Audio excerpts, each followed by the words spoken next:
కుంభరాశి వారు మహాశివరాత్రి రోజున ఈ పనులు అస్సలు చేయకండి. చేస్తే మాత్రం జీవితాంతం కూడా మీకు ఎదురయ్యే సమస్యలను మీరు అస్సలు తట్టుకోలేరు. కుంభరాశి వారు ఎటువంటి పనులు చేయకూడదు అనేది ఈ వీడియోలో మనం వివరంగా తెలుసుకుందాం.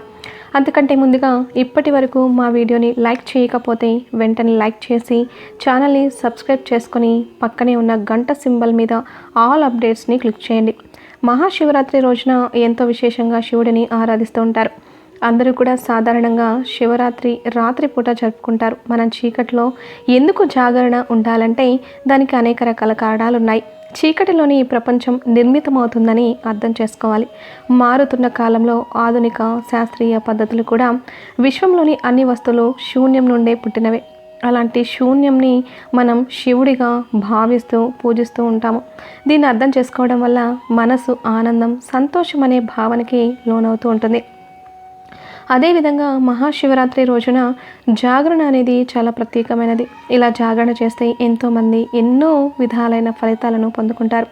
అదేవిధంగా జాగరణ చేసేటప్పుడు కూడా మనం శివనామస్మరణ చేస్తూ ఉండాలి. మహాశివరాత్రి రోజున శివలింగాన్ని అభిషేకిస్తే సకల గ్రహ దోషాలు తొలగిపోతాయని జ్యోతిష్య శాస్త్రం చెబుతోంది. అదేవిధంగా ఫిబ్రవరి 26వ తేదీన వచ్చే మహాశివరాత్రికి ఎంతో అద్భుతమైన విశేషమైతే ఉంది. శివాలయాల్లో ఈ రోజున ప్రత్యేకమైన పూజలు అయితే జరిపిస్తూ ఉంటారు. అద్భుతాలు జరుగుతూ ఉంటాయి. ఈరోజు శివయోగంతో పాటు నక్షత్రాలు దగ్గరగా ఉంటాయి. చంద్రుడు కుంభరాశిలోకి సంచరిస్తూ ఉంటాడు. శివరాత్రి పర్వదినాన పూర్తి ఆచారాలతో భక్తి శ్రద్ధలతో పూజించడం వల్ల భక్తుల కోరికలన్నీ ఆ శివయ్య నెరవేరుస్తాడు. మహాశివరాత్రి చతుర్దశి తిథి పాల్గొన మాసం కృష్ణపక్షం త్రయోదశి తిథితో కలిసి వస్తుంది. ఆ రోజు మాస శివరాత్రి ప్రదోష వ్రతం కలిసి రావడంతో శివయ్యని పూజించడం వల్ల రెట్టింపు ఫలితాలు పొందుతారు. సాధారణంగా అందరూ దేవుళ్లను పగటిపూట పూజిస్తారు, కానీ శివుని మాత్రం పగలు రాత్రితో సంబంధం లేకుండా పూజిస్తూ ఉంటారు. మహాశివరాత్రి రోజు శివుడికి పూజ చేయడం ఎంతో ప్రత్యేకతను సంతరించుకుంటుంది. మహాశివరాత్రి రోజు శివలింగాన్ని పూజించడం వల్ల జన్మ జాతకాల్లోని నవగ్రహ దోషాలు తొలగిపోతాయి. ముఖ్యంగా మానసిక క్షోభ సమస్యలు, తల్లి ఆరోగ్య సమస్యలు అంతమవుతాయి. స్నేహితులతో సంబంధాలు, ఇల్లు వాహన సౌఖ్యం లభిస్తుంది. గుండె జబ్బులు, కంటి రుగ్మతలు, కుష్టు వ్యాధులు, చర్మ సంబంధిత సమస్యలు, జలుబు, శ్వాసకోశ వ్యాధులు, కఫం, నిమోనియా సంబంధిత వ్యాధుల నుంచి ఉపశమనం పొందుతారు. శివుడికి ఇష్టమైన పత్రాలు బిల్వదళాలు.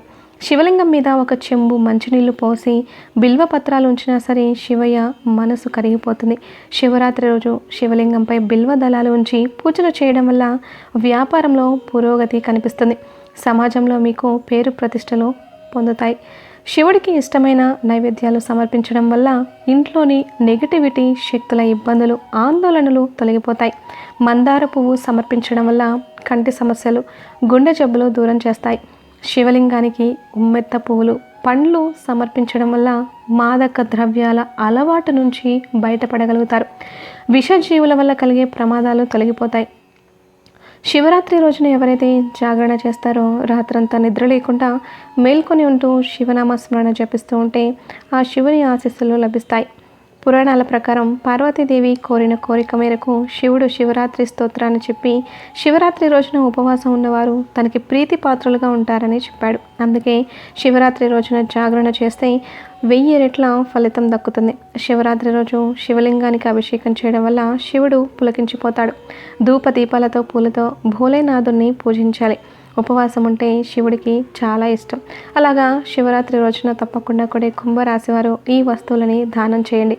శివరాత్రి రోజున కొన్ని వస్తువులు దానం చేయడం వల్ల విశేషమైన ఫలితాన్ని అయితే మీరు పొందుకుంటారు. ఆహార వస్తువులు, వస్త్రాలు దానం చేయడం వల్ల శివుడి యొక్క ఆశీస్సులు మీకు ఎల్లవేళలా లభిస్తూ ఉంటాయి. శివలింగంపై కొద్దిగా నెయ్యి రాసి పూజ చేయడం వల్ల శివుడు ప్రసన్నమవుతాడని, మీ జీవితంలోని సమస్యలని నివారించడానికి పేదలకి నెయ్యి దానం చేయాలి. ఇలా చేయడం వల్ల ఇంట్లో సమస్యలతో పాటు ప్రతికూల శక్తులను కూడా తొలగిస్తుంది. అదేవిధంగా పాలు. మహాశివరాత్రి సందర్భంగా శివునికి పాలాభిషేకం చేయడం వల్ల సంతోషం, శ్రేయస్సు లభిస్తాయని నమ్ముతారు. మన యొక్క మత విశ్వాసాల ప్రకారం శివలింగంపై పాలు పోయడం వల్ల జన్మ కుండలిలో బలహీనమైన స్థానంలో ఉన్న చంద్రుడిని బలోపేతం చేస్తుంది. ఇది భక్తులకి మానసిక ప్రశాంతతని ఇస్తుంది. అలాగే శివరాత్రి రోజు మీరు కనుక నువ్వులను దానం చేసినట్లయితే నైవేద్యంగా సమర్పించిన మీ పూర్వీకులు సంతోషిస్తారు, పితృదోషాన్ని తొలగించుకుంటారు. నిలిచిపోయిన పనులు పూర్తవుతాయి. మహాశివరాత్రి నాడు పేదవారికి బట్టలు దానం చేయడం వల్ల మీ జీవితంలోని ఆర్థిక సమస్యలు తొలగిపోతాయి. ఇంట్లో ఆదాయం పెరుగుతుంది. అప్పుల బాధలు తీరిపోతాయి.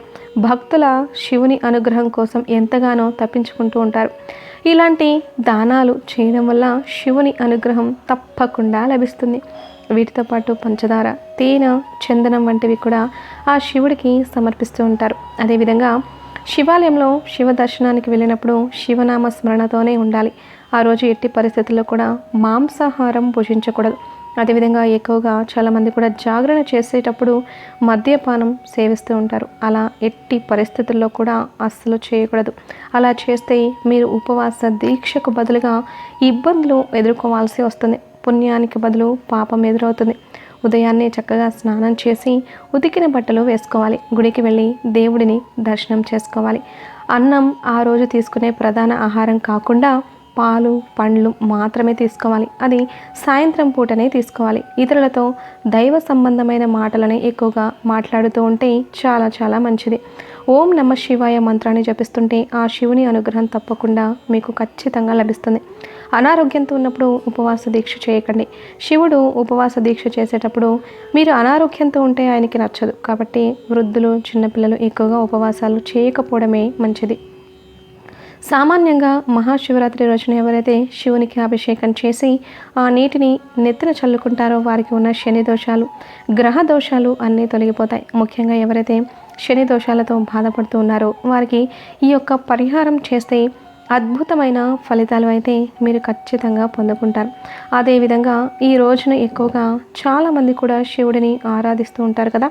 అలాగే కుంభరాశికి చెందిన వారు ఈ రోజున ఆవుకి కనుక మీరు అంటే గోమాతకి ఆకుకూరలు ఏదైనా సరే ఆహారంగా తినిపించినట్లయితే ఉద్యోగ, వ్యాపార, సంతాన, వివాహ విషయంలో కూడా మీకు వస్తున్న అడ్డంకులు అన్నీ కూడా ఖచ్చితంగా తొలగిపోతాయి. ఈరోజు ఏ పని చేసినా కూడా చాలా బాగా సక్సెస్ అవుతుంది. చూశారు కదా ఫ్రెండ్స్, మహాశివరాత్రి రోజున కుంభరాశి వారు ఏ విధమైనటువంటి పనులు చేయకూడదనేది తెలుసుకున్నారు కదా. వీడియో నచ్చితే ఖచ్చితంగా లైక్ చేయండి. అలాగే ఓం నమ శివాయ అని కామెంట్ చేయండి.